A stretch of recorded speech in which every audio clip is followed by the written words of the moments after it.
салом дӯстон, агар шумо аз рехтани мӯи сар азият мекашед ё ин ки ришатонро ғафз кардан мехоҳед, дар бадани шумо сафедшавии пӯст ба назар мерасад, ё ин ки худро фарбе ё хароб кардан мехоҳед ва аз бӯи бадан халос шудан мехоҳед, пас ба шумо гиёҳҳои табиӣ аз софсавдо кӯмак мекунад. Дастафка ба Москва ва шаҳрҳои дигари Русия. Рақамҳо дар зери навор ва рӯи экран. Аз номи канали мо гап занед, ба шумо ҳатман тахфиф карда мешавад.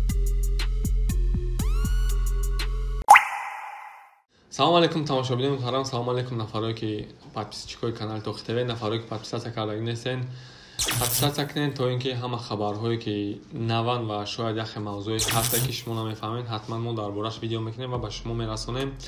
Мавзӯи имрӯзаи якми имрӯзаи мо оиди батли раллики МБ мешава ки аллакай ба ҳама маълуме ки админичед ва рафтаншонам шояд ки дигар нашавад, чунки дар историяи Мирзо як пост мондаг, Мирзо як нафар нависонда ки через амун ҷое ки шумо омаданиян набиёед, чунки баъзе бачаҳора мақсад проблемашон шуда агар раҳда омада.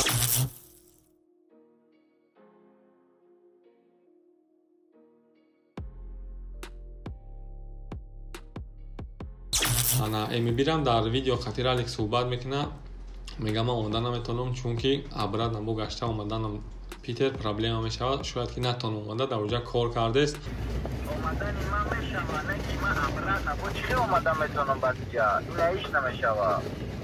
Неки рост мега вақт. Масъалаи батлшо уже бигем ранги батлшон райдештест оҳиста-оҳиста, чунки ралликам дар каналаш раундои батлша хонда бировард ки намешава гуфта, эмибирам раундоша хонда бировард, даже трекера ки якм раундша хондаги бо гирифт як клип кардаги бировардаги ки уже фикр мекунам оҳиста-оҳиста мардумда ҳамин чиз неинтерес нишиста батли ҳамин диводан ва Сунат Шарипов ҳамчун организатор бигем бо ҳамун мардак ами батли кардагиш кам зарар дидест гуфти гапо, чунки дароз вақтш рафтеста ва интереси мардум гум шудан мегирад. Чо та вақти охир любой батлое ки одиночный батлан гуфт якай доди худо несерьёзно шидесян ва яке ҳамин батло бо батли шахери рейкла ки ишам атмини чид хеле ки ҳамада маълума.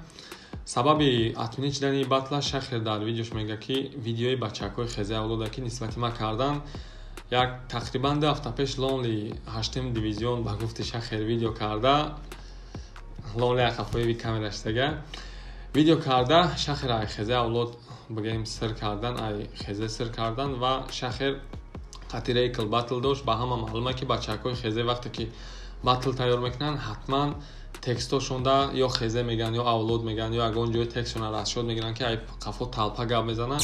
Якат мефора ина баги якшам.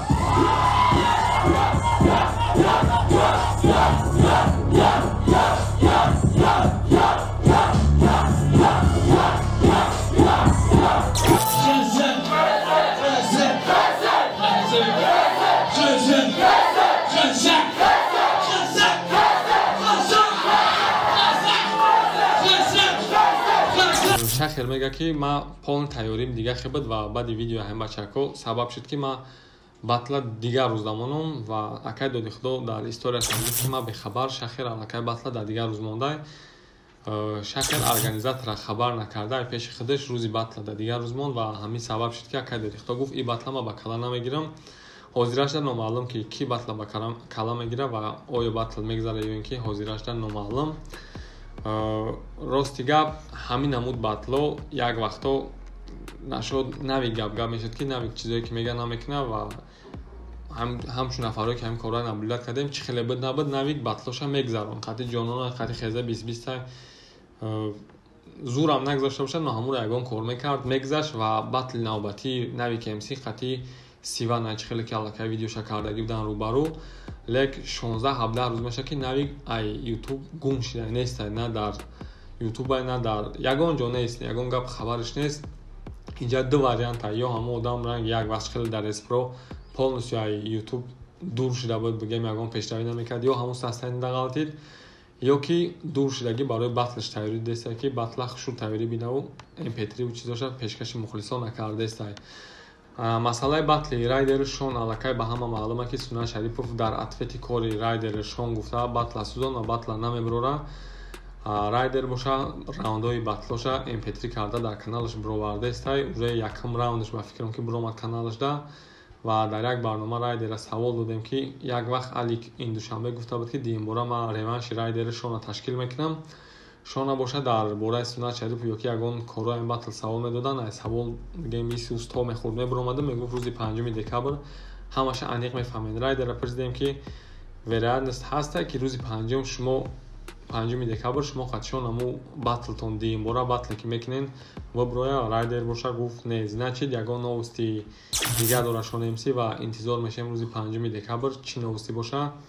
хеле ки аллакай ҳама медона байни Сунат Шарипов ва Райдер барои ҳамин батли гузаштагӣ камакак нофаҳмоиҳо буд ва Райдер вақте ки қати Сунат Шарипов атвечапа кардан яхе суханҳои қабеҳ дар дигар задан ва Райдер як видео кардаг буд дар дарини мошин ки нашод Сунат Шарипов як ду сухани дағал задаг буд ва дар видеош бахшиш пурсид ай падар ё ин ки бобои Сунат Шарипов бахшиш пурсид дар видеои кардагиш.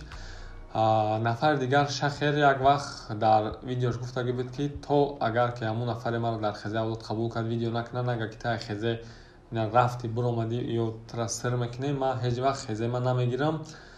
лек Шахер аллакай дар Инстаграм номша алиш кард. Пеш хезе точка Шахер буд, ҳозир боша Шахер шиф минус 19.